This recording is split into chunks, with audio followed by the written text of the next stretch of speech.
हर हर महादेव, जय शिव शंकर। जी हाँ, शिव पुराण असली कथा।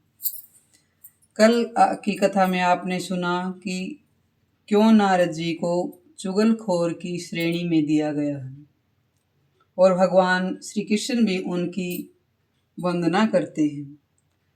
आज हम अगली कथा में सुनेंगे योग का निरूपण।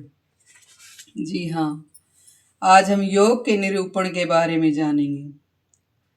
बोली शंकर भगवान की जय। एक समय की बात है, अर्जुन बोले, हे देवर्षि, मैं योग के स्वरूप का तात्विक विवेचन सुनना चाहता हूँ, क्योंकि योग को समस्त साधनों से भी उत्तम बताकर लोग उसकी बड़ी प्रशंसा करते हैं। नारद जी ने कहा, कुरुश्रेष्ठ, मैं संक्षेप से ही तुम्हें योग का तत्व बतलाता हूँ। इसके सुनने से भी चित्त निर्मल होता है, फिर सेवन करने से तो कहना ही क्या।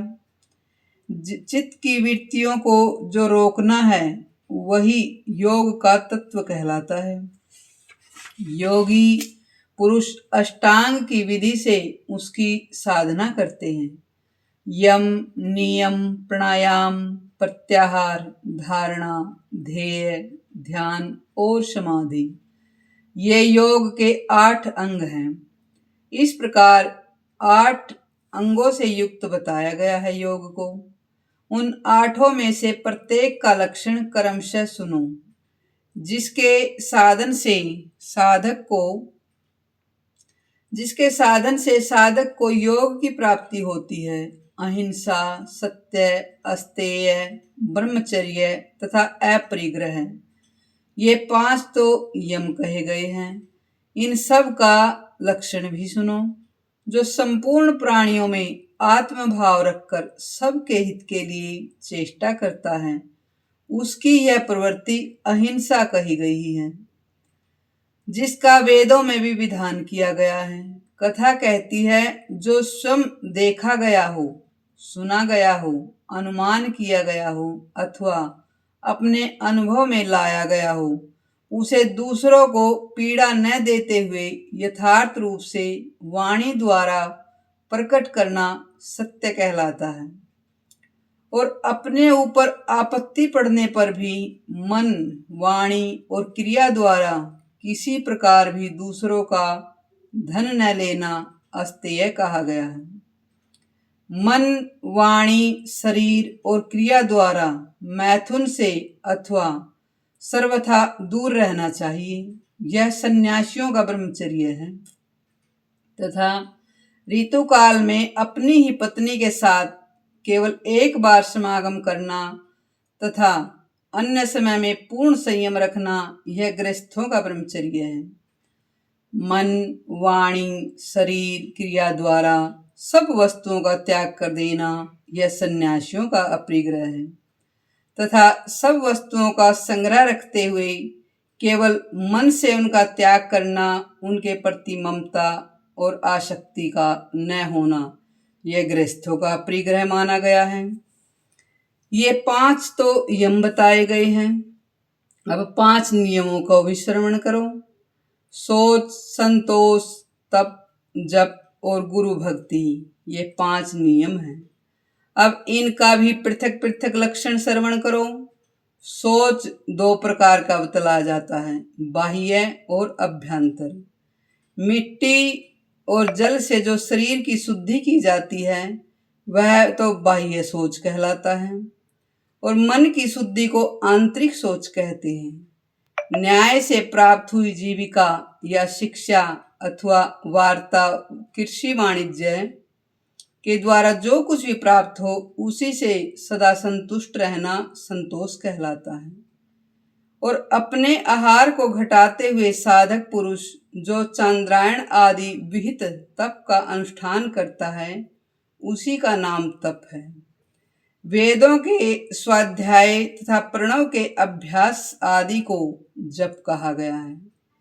भगवान शिव ही ज्ञान रूप गुरु हैं। उनमें जो भक्ति की जाती है वही गुरु भक्ति मानी गई है। इस प्रकार नियमों और यमों को भली भांति साधन करके विद्वान पुरुष प्राणायाम के लिए सन्नद्ध होवे, अन्यथा वह योग की सिद्धि नहीं कर सकता।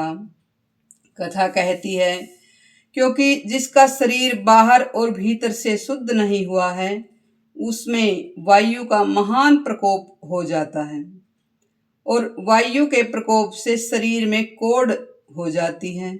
इतना ही नहीं, वह जड़ता आदि का भी उपभोग करता है। लकवा आदि मार जाने से उसका शरीर जड़ हो जाता है।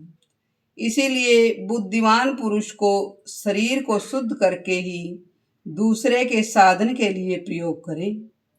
हे पांडुनंदन, अब मैं प्राणायाम का लक्षण बताता हूँ, सुनो।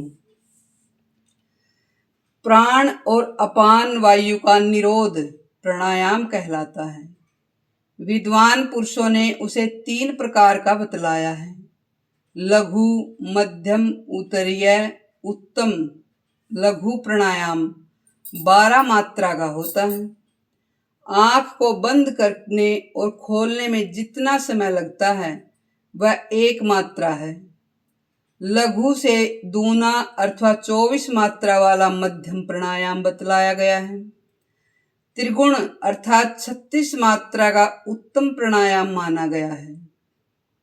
प्रथम अर्थात लघु प्राणायाम से स्वेद पसीने को जीते, मध्यम से कंप को अथवा उत्तम प्राणायाम से विषाद को जीते। इस प्रकार क्रमशः 3 दोषों पर विजय प्राप्त करें। किसी सुंदर आसन पर सुखपूर्वक विराजमान हो, पदासन लगाकर रेचक, पूरक और कुंभक भेद से त्रिविध प्राणायाम का अभ्यास करें। प्राणों का उपरोध संयम करने से उस साधन का नाम प्राणायाम कहलाता है। हे अर्जुन, जैसे आग में धोखे जाने पर पर्वतीय धातु की मैल जल जाती है, उसी प्रकार प्राणायाम से इंद्रिय जनित संपूर्ण दोष दग्ध हो जाते हैं। 100 कपिला गायों का दान करने से जो फल प्राप्त होता है, वही प्राणायाम से भी मिल जाता है। कथा हमें यह शिक्षा दे रही है कि प्राणायाम का कितना लाभ मिलता है। इसीलिए योगज्ञ पुरुष सदैव प्राणायाम करें। प्राणायाम से शांति आदि दिव्य गुण सिद्ध होते हैं। शांति, प्रशांति, दीप्ति और प्रसाद ये क्रमशः प्रकट होने वाले दिव्य गुण हैं। स्वाभाविक आगंतुक पापों की निवृत्ति तथा उनकी वासनाओं का शमन यह शांति नामक प्रथम गुण है। मन और बुद्धि के द्वारा लोभ और मोह रूपी दोषों का पूर्णतः निराकरण करके जो शांति प्राप्त होती है, उसी को इस लोक में प्रशांति कहते हैं। भूत, भविष्य, दूरस्थ तथा अदृश्य पदार्थों का यहाँ भली भांति ज्ञान होना ही दीप्ति है। संपूर्ण इंद्रियों की प्रसन्नता तथा बुद्धि और प्राणों की भी निर्मलता को प्रसाद कहा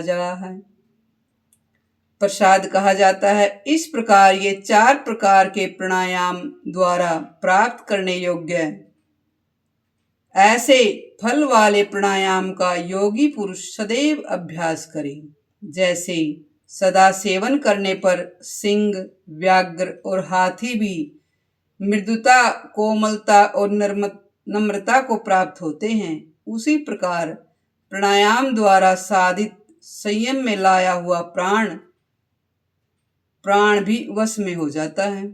यह प्राणायाम के विषय सेवन में लगे हुए चित्त को विषयों की ओर से लौटाने का जो प्रयत्न है, उसे ही प्रत्याहार बताया गया है।